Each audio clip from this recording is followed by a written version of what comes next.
नृसिंहकवचम् वक्ष्ये प्रह्लादेनोदितम् पुरा। सर्वरक्षाकरम् पुण्यम् सर्वोपद्रवनाशनम् सर्वसम्पत्करम् चैव स्वर्गमोक्षप्रदायकम्। ध्यात्वा नृसिंहम् देवेशम् हेमसिंहासनस्थितम्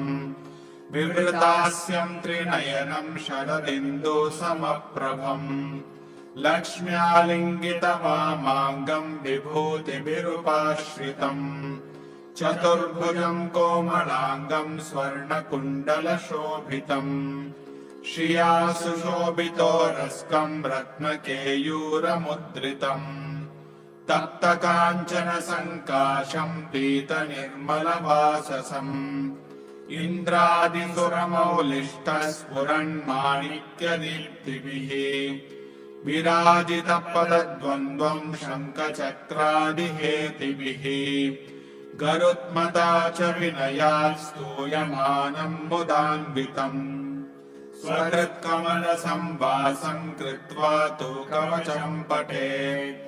नृसिंहो मे शिरः पातु लोकरक्षात्मसम्भवः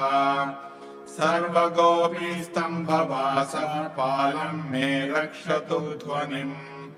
नृसिंहो मे दृशौ पातु सोमसूर्याग्निलोचनः स्मृतिम् मे पातु हरिः मुनिवर्या स्तुतिप्रियः।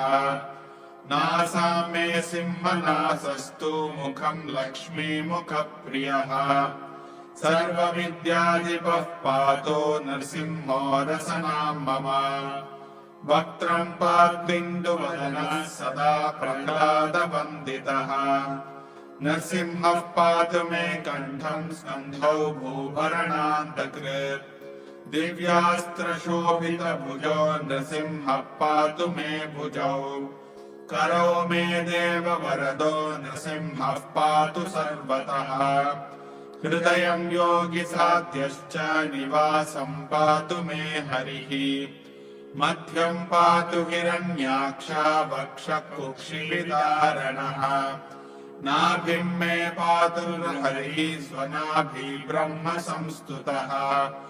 ब्रह्माण्डकोटयः कट्याम् यस्यासौ पातु मे कटिम् गुह्यम् मे पातु गुह्यानाम् मन्त्राणाम् गुह्यरूपधृक् ऊरू मनोभवः पातु जानुनी नररूपधृक् जङ्घे पातु धराभारा हर्ता योऽसौ नृकेसरी सुरराज्यप्रदः पातु पादौ मे नृहरीश्वरः सहस्रशीर्षा पुरुषः पातु मे सर्वशस्तनुम् महोग्रः पूर्वतः पातु महावीराग्रजोऽग्नितः महाविष्णुर्दक्षिणे तु महाज्वालस्तु नैऋतौ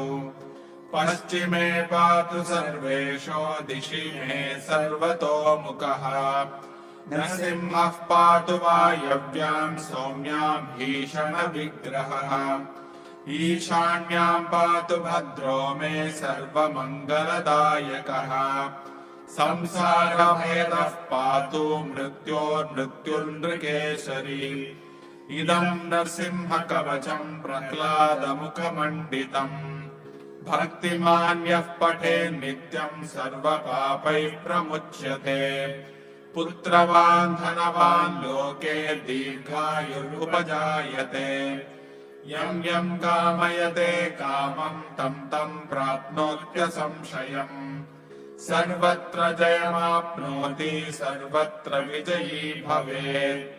भूम्यन्तरिक्षदिव्यानाम् ग्रहाणाम् विनिवारणम् वृश्चिकोरगसम्भूत विशापहरणम् परम् ब्रह्मराक्षसयक्षाणाम् दूरोत्सारणकारणम् भूर्जे वा ताणपत्रे वा कवचम् लिखितम् शुभम् करमूले कृतम् येन सिद्ध्येयुः कर्म सिद्धयः देवासुरमनुष्येषु स्वम् स्वम् एव जयम् लभेत् एकसन्ध्यम् त्रिसन्ध्यम् वा यः पठेन्नियतो नरः सर्वमङ्गलमाङ्गल्यम् मुक्तिम् मुक्तिम् च विन्दति 32 सहस्राणि पठे शुद्धात्मविद्भिः कवचस्यास्य मन्त्रस्य मन्त्रसिद्धिः प्रजायते अनेन मन्त्रराजेन कृत्वा भस्माभिमन्त्रणम्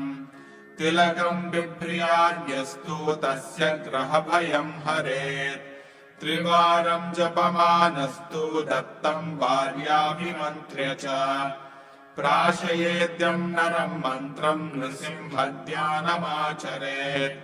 तस्य रोगाः प्रणश्यन्ति ये च स्युः कुक्षिसम्भवाः किमत्र बहुनोक्तेन नृसिंहः सदृशो भवेत् मनसा चिन्तितम् यत्तु स तच्चाप्नोत्यसंशयम् गर्जन्तम् गर्जयन्तम् निजभुजपटलम् स्फोटयन्तम् हरन्तम् दीप्यन्तम् दापयन्तम् दिवि भुवि संक्षेपयन्तम् क्षिपन्तम् क्रन्दन्तम् रोषयन्तम् दिशि दिशि सततम् संहरन्तम् हरन्तम् वीक्षन्तम् घूर्णयन्तम् करनिकरशतैः दिव्यसिंहम् नमामि इति श्रीब्रह्माण्डपुराणे प्रह्लादोक्तम् श्रीनरसिंहकवचम् सम्पूर्णम्।